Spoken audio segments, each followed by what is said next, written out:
Hey everybody, it's your girl Planet Ty on deck. I hope you guys are having a great day, afternoon, and or evening whenever you guys are seeing this. So thank you guys so much for rocking with your girl, right? Today I'm going to be giving you guys this quick story time about how dude made me sleep in my own car. If you guys want to hear all the tea about all that, all y'all gotta do, stay tuned.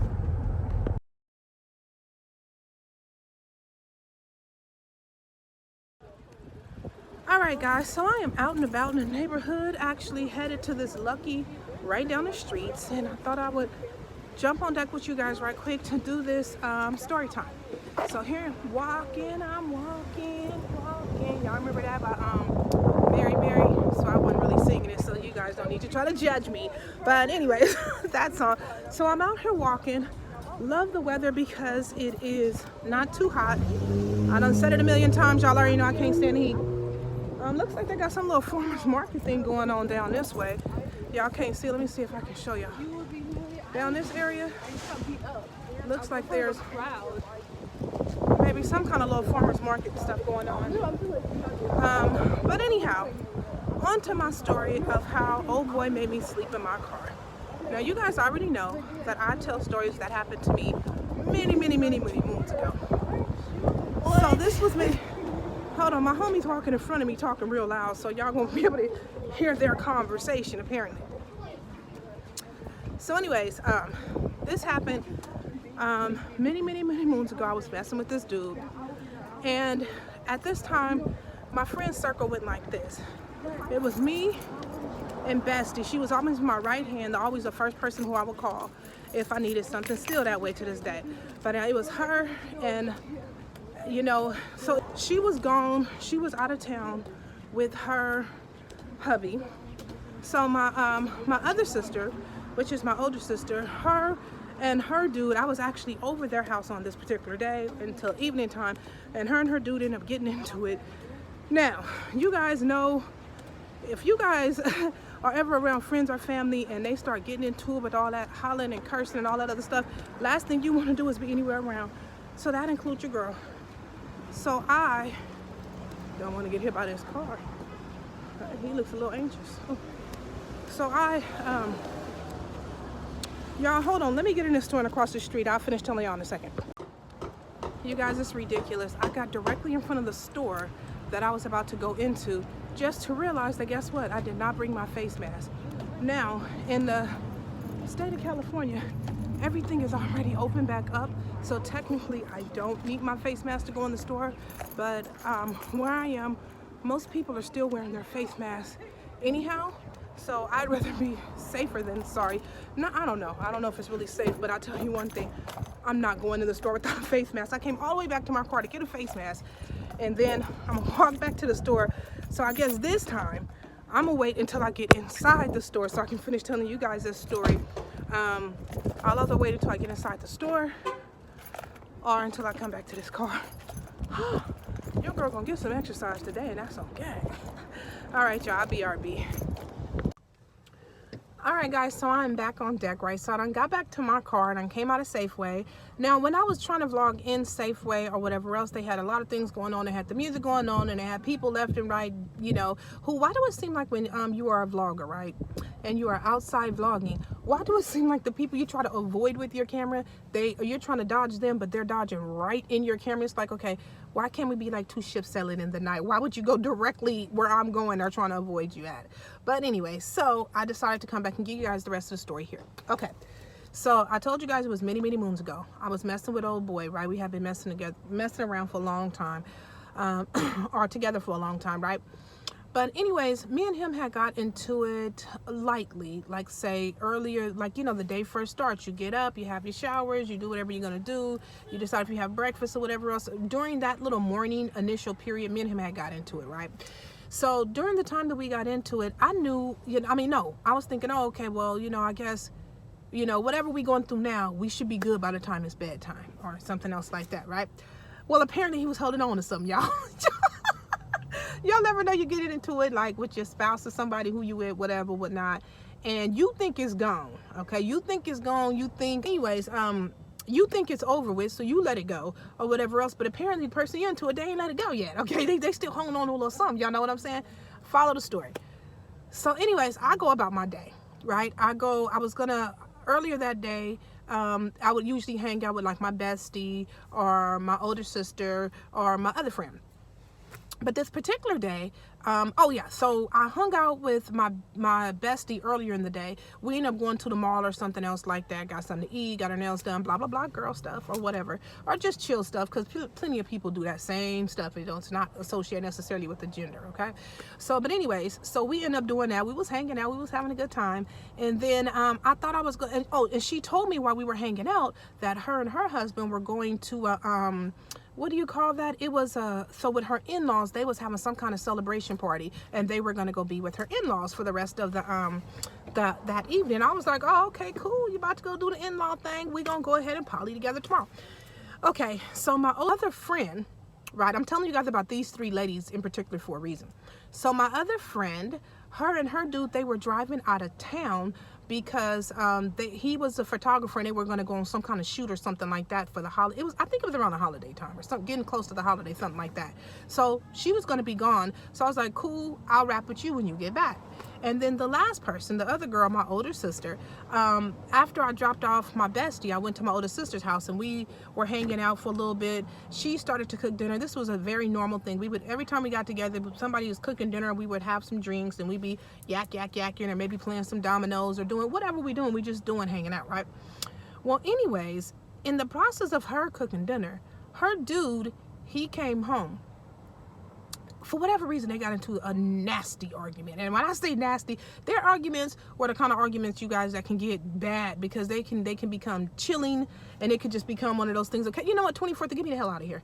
Okay, I'm gonna need, you know, and the whole thing about it is, it's not one of those type of arguments that you guys would get into, because if you done seen it enough, you know it ain't gonna go nowhere but downhill if you kind of get involved on a certain level, because they're going to always do them and they will always bounce back. That was the way that they responded and interacted with each other. Y'all light up the comments if y'all know people like that. That's their love language. Their love language is to argue, fuss, and fight, and to come back and embrace and make sweet love and everything else like that. That was their love language, right? So, yeah, wasn't getting into that. But when I seen them finna, you know, go there with all the loud talking and now they're screaming and all this other stuff, I'm like, I'm going. So I left and she was like, oh no, don't go. I'm like, yeah, I'm going. All right, so I go home, y'all. You guys. Why? I go home and I realize when I get home, when I'm all the way, because I used to live down this alley, right? It's like, it was like a alley, kind of a deep alley. You park, it's apartment complexes right here, and then you go down this like narrow alley. I lived down the end of the narrow alley. Now, at the end of the narrow alley, and it's dark, and we didn't have like a big light. It was scary, guys. We did not have a big light that will, like a sensory light that should automatically come on to, like, you know, whoever's walking down the alley or whatnot. So when I say it was dark and you don't know who was around that alley, every single time I went down, if I was by myself, I always had something in my hand because I just never knew. So anyways, I get down the alley and I'm already looking around, fixing my eyes to the light, trying to make sure anybody's gonna run up on me, because in the area that I lived in at that time, it was a very seedy neighborhood, you guys. It was pretty rough, okay? It was little D-boys on the corner selling. It was, you know, the hoes was out, you know, they was doing their thing. So you just never know what you would run into. And this was all on the same block, the same street. You know, when they ran from the police, they'd be running down my alley sometimes, you know what I mean? So you just never knew what you were gonna get. So saying that to say that. Okay, so anyways, I get all the way to the front door, and you know what I realized? I left my house key. Where? I have no idea where I left it, because instead of left, I should be saying lost, because I could not find that house key to save my life, you guys. To save my life, I could not find that house key.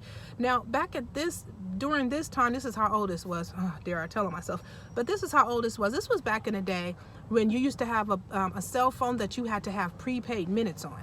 Okay, so my cell phone is not like it is today where I can call anyone anywhere and talk as long as I want to. I had to have prepaid minutes on my phone, right? So my cell phone at the time, I think I might have only had maybe, I don't know, I could have had about an hour or 30 minutes left on that phone, right? So I was like, okay, I cannot get in. I went back to my car. I strip searched my car just to make sure I did not have what it was to get in my car. And then I realized I just did not. So I start calling old boy, right? Let's call this boy Mr. Blue, right? I start calling Mr. Blue. Mr. Blue is not answering his phone. I'm like, oh, okay, I'm looking at the time. Okay, I sit in my car, I turn on the radio, I'm thinking, dang. Now, generally, the 3 ladies who I brought up earlier in the story, the reason I brought them up is because usually I would be with one of them. Or if I could not, for whatever reason, if something like this would have happened, I would have been at their house. It would have been no big deal. I would have been calling them, saying, open the door, let me in. Or I ain't got my key, they would have been like, it's nothing, come over. Or whatever. So we had that type of relationship. We were really close like that. Like we all fell back on each other like that. We was thick. So, you know, the whole thing is it just so happened to be on the day that all 3 of my allies were booked up or away and could not help me. Now, my sister's house, who I just came from, my older sister, right? There was no way.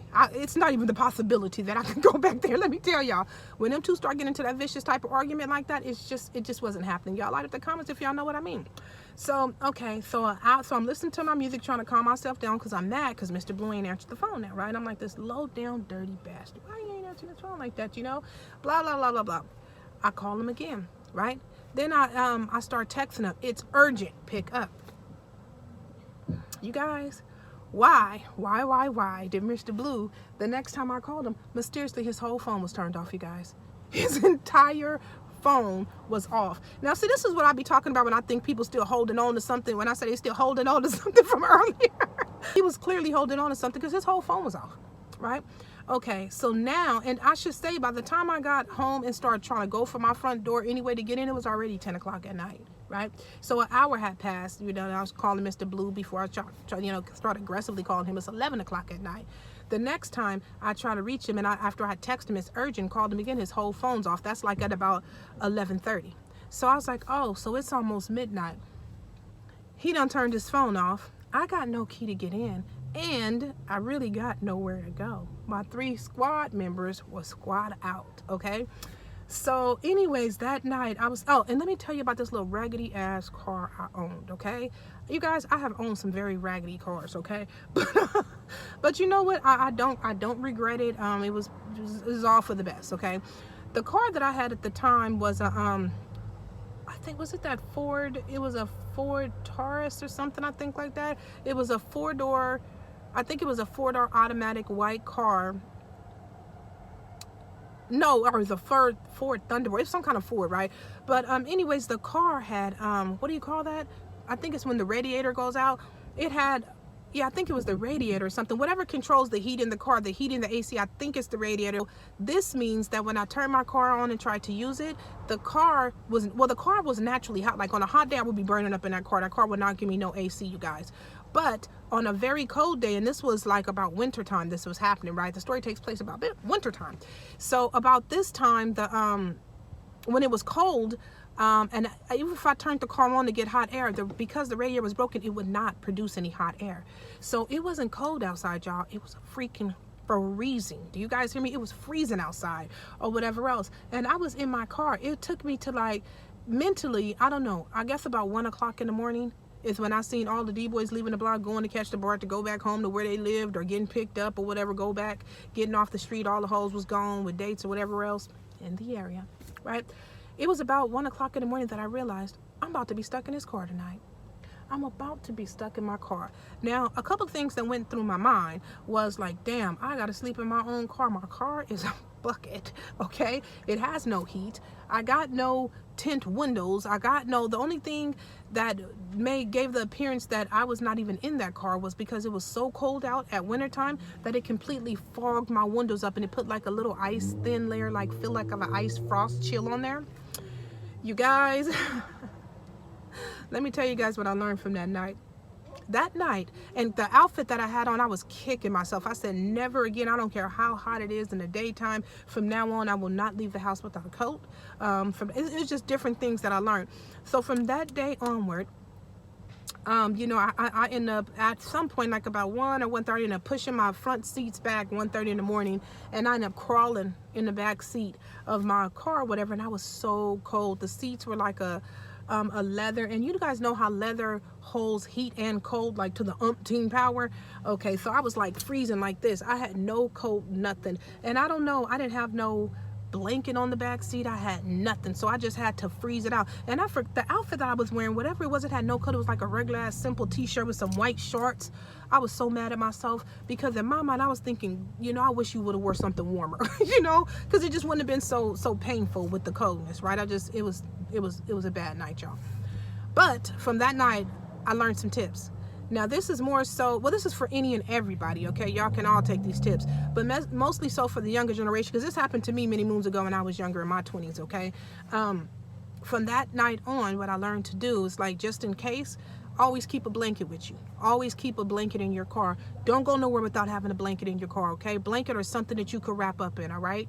Another thing is always keep water with you. Always keep water in your car, okay? You just never know, all right? Another thing is always keep something simple, like a simple snack. If you're a person who could eat a can of fruit cocktails, just keep an emergency can in your trunk with a spoon. If you're a person who eat, I didn't have a way to warm up ramen noodles and all that stuff, but if you're a person who's able to eat like a bag of corn nuts or peanuts, keep in mind, this is just quick eat meals that could put something on your stomach, you know, just in case, right?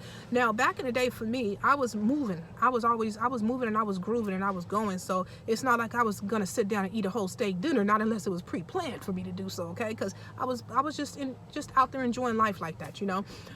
But keep simple stuff in your car. Another thing, always keep fix it flat with you, just in case. Like if you're a person like me who don't change your tires or whatever else and you rely on other people to do that, keep a can of fix it flat, because a mechanic told me before that it will save you if you need to get to one place to another in just a quick pinch, and it has saved me countless times, you guys. Yeah, things like that, and it's stuff like that that I learned to keep with me because of that situation. So you guys make sure to light up the comments and let me know, have you guys ever experienced something like that? And if so, what did you do? What was your response? I don't know. I appreciate you guys for being on deck and rocking with me. I'm gonna let the story go here because it's a lot longer than I anticipated. I hope you guys have a good holiday. This coming weekend is the 4th of July weekend. Y'all be safe and have fun. If you are new here, please make sure to like, comment, share, and subscribe. Tell anyone and everyone, your girls out here car vlogging and story time and telling you guys about stuff that happened in my life and what I learned from it. Anyways, like I always say, there's always another story to be told. But for now,